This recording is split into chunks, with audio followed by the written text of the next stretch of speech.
இந்த உலகம் பார்த்தீங்கன்னா, ரொம்ப அழகான உலகம். ஆனா, இதுல வந்து நல்லவங்களும் இருக்காங்க, கெட்டவங்களும் இருக்காங்க, 4 விதமாவும் இருக்காங்க. ஆனா, எப்படி சொல்றது அப்படி தெரியல. நம்மகிட்டயே நல்லா பேசுவாங்க ஒரு மாதிரி. அப்புறம் இன்னொருத்தர் பத்தி பேசுவாங்க. அப்புறம் பார்த்தாங்க அவங்க அவங்களோட சரி அவங்க அப்படி சொல்றாங்களா அப்படின்னு நம்ம கேட்டு காதுல கேட்டு நினைக்க முடியாது. ஆனா, அதுக்கப்புறம் அவங்க ஒண்ணா இருக்க மாரி கேட்டு அவங்க அவங்க கூட ஒண்ணா இருக்க மாரி இருப்பாங்கங்க. எதுக்குங்க இந்த நாடகம்? இருக்கிறது ஒரு லைஃப்ங்க உண்மையாலுமே. உண்மையா இருந்துட்டு போயிருவோமே. அப்படி அவங்க பத்தி இவங்கள பத்தி புரளி சொல்லிக்கிட்டு எதுக்குங்க அந்த உலகம்? நீ அப்படி சொல்றியா? ஒருத்தர பத்தி அப்படி சொல்றியா? உண்மையாலுமே உனக்கு அவங்க பிடிக்கலையா? நீ சொல்லிட்டு நீ விலகிரு. ஆனா நீ விலகவும் மாட்டேங்கிற. அடுத்தவங்ககிட்ட அந்த சொல்றத நிறுத்தவும் மாட்டேங்கிற. இங்கேயும் ஒன்று சொல்லிட்டு அங்கேயும் ஒன்று சொல்லிட்டு அங்கேயும் ஒன்று பேசிட்டு இங்கேயும் பேசிட்டு எதுக்குங்க இந்த நாடகம் ஆடணும்? இருக்கிறது ஒரு லைஃபுங்க.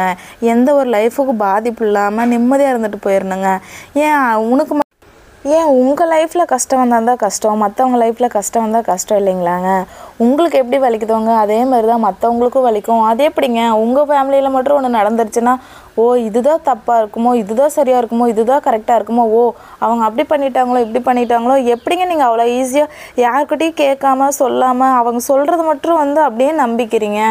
அப்படி நம்பாதீங்க. 2 பக்கம் என்னென்ன ஆயிருக்கோ அது தெளிவாக விசாரிங்க. விசாரிச்சுட்டு நாங்கள் ஓப்பனாக கேளுங்கன்னு சொல்கிறோம். ஒருத்தர்கிட்ட என்ன பிரச்சனை இருக்கோ அது நீங்கள் மனசை விட்டு கேளுங்க. ஏன் நீங்கள் தானே முன் உதாரணமாக இருந்தீங்க, நீங்கள் தானே எல்லாம் பண்ணி வச்சிங்க. அதனால் வந்து நீங்கள் உங்களுக்கு என்ன பிரச்சனையாக இருக்கோ என்ன சொன்னாங்களோ அதை வந்து நீங்கள் எங்ககிட்ட கேளுங்க. என்ன நடந்துச்சு, இப்படியா எது பண்ணீங்க, ஓப்பனாக உங்களுக்கு என்னென்ன தோணுமோ, உங்ககிட்ட வந்து எங்களை பற்றி என்ன தேவலாம்னு சொன்னாங்களோ அந்த மாதிரி ஓப்பனாக அவங்கக்கிட்ட கேட்டுட்டு போயிருங்க. அதுதான் நல்லது. அது யாருக்கும் எந்த லைஃப்பில் பாதிப்பு இல்லாமல் இருக்கும்.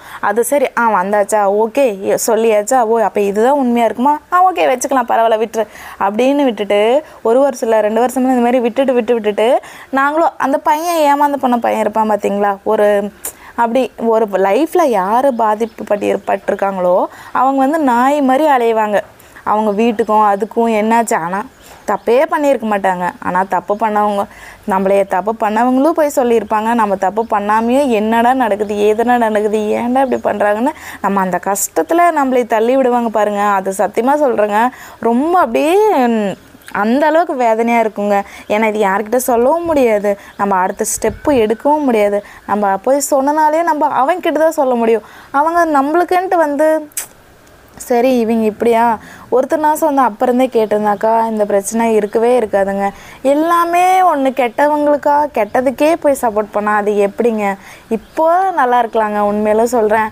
ஆனால் அது அந்த லைஃப்பில் வந்து ஒரு பையன் பாதிக்கப்படுறான் அப்படின்னு அது உங்கள் லைஃப்லேயும் அவங்க லைஃப்பில் நடந்து பார்த்தா தாங்க அது உண்மையாக என்னென்னு தெரியும். ஏன்னா அது கண்டிப்பாக நடக்கும். ஏன்னா அவங்க லைஃப்லும் இருப்பாங்க. ஒரு பையன் ஒரு பொண்ணு இருந்தால் அந்த லைஃப்லேயும் அவங்களுக்கு அது என்ன கஷ்டம்னு தெரியும்.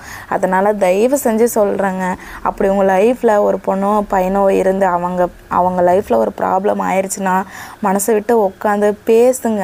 பேசி நீங்கள் தானே பண்ணி வச்சிங்க, இல்லை அது வேறு ஏதாவது நடந்ததா, அப்படி இல்லை மனசு விட்டு பேசி என்ன பிரச்சனைன்னு கேளுங்க. கேட்டு அதுக்குண்டான முடிவை அதுக்குண்டான ஸ்டெப்பை உடனடியே எடுங்க.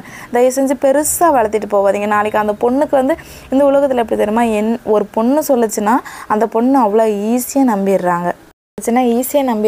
அந்த பையன் வந்து நீ 10 தடவை பல தடவை போய் சொல்லு நான் அப்படி இல்லைன்னு, ஆனால் யாரும் நம்பவே மாட்டாங்க. அதை நாங்கள் எங்கள் கண்ணால் பார்த்துட்டு தாங்க இருக்கோம். அதை தயவு செஞ்சு அதுக்கு உண்டான ஸ்டெப்பு கொஞ்சம் சீக்கிரம் எடுங்க. அவ்வளோதான். அதில் உண்மை எது பொய் எதுன்னு கேட்குறதுக்கு ஒருத்தர்